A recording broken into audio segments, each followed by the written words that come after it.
მეგობრებო, ის რაც ახლა ხდება მიუსაფარი ძაღლების თავს, ვითომ რეფორმის სახელით უპატრონო ცხოველების, მკვლელობების და წამების ქრონიკაა. ახლა ხანს გავრცელებული ვიდეოების მიღმა მე მინდა მოგიყვეთ იმ ციფრებზე, რომელიც რეალობაში გვაქვს და განსაკუთრებით ბოლო პერიოდში დაკავშირებულია იმასთან, რასაც სურსათის ეროვნული სააგენტო აკეთებს. სურსათის ეროვნულმა სააგენტომ 2026 წელს 36,000-ზე მეტი ძაღლის დამუშავება დაანონსა, მაგრამ ეს დამუშავება სასაკავად აქცია. ამ განკარგულებაში გაჩნდა მუხლი, რომელიც გრძალავს ძაღლების დაბრუნებას სკოლებთან, ბაღებთან და კვების ობიექტებთან და ერთი შეხედვით ეს ძალიან ლოგიკურია.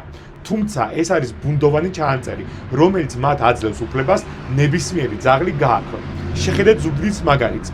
სააგენტო ამბობს, რომ ძაღლებს აბრუნებენ, მაგრამ სინამდვილეში მათ ქალაქგარეთ დაუსახლებელ ადგილებში ყრიან, სადაც ცხოველები მტანჯველის სიკვდილისთვის არიან განწირული. ეს არ არის გამოსავალი, ეს არის დანაშაულის გადამავალ. ოცნება სურს პრობლემების სწრაფად მოგვარება სადიზმით, მაგრამ იცით რა არის რეალობა? სანამ რეალურად და ეფექტურად არ აიგრძალება შინაური ცხოველების ქუჩაში მიტოვება, მანამდე ეს სისასტიკე შედეგს არ გამოიღებს. ერთ მოკლულ ძაღლს ისევ ორი დაემატება სახლიდან გამოგდებული. ეს არის ბიუჯეტის ფლანგვა და ხალხის ემოციური რესურსის ფეხქვეშ გათელვა. ჩვენი მოთხოვნა არის მკაფიო.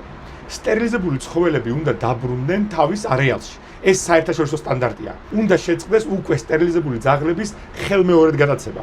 სრული გამჭვირვალობა უნდა დაინერგოს. სააგენტომ უნდა თქვას, სად წაიყვანა გაუჩინარებული ძაღლები და სასწრაფოდ შემოგთავაზოს მოდელი, როცა მოქალაქეები და სხვადასხვა ჯგუფები შეძლებენ ამ მოქმედებების გადამოწმებას და მონიტორინგს. ამ სისასტიკეს, როგორც ზოგადად ჩვენი ქვეყნის დაღუპვას, მხოლოდ ერთად დგომა თუ გადაარჩენს. ჩვენ არ მოვითხოვთ მხოლოდ ცხოველების დაცვას.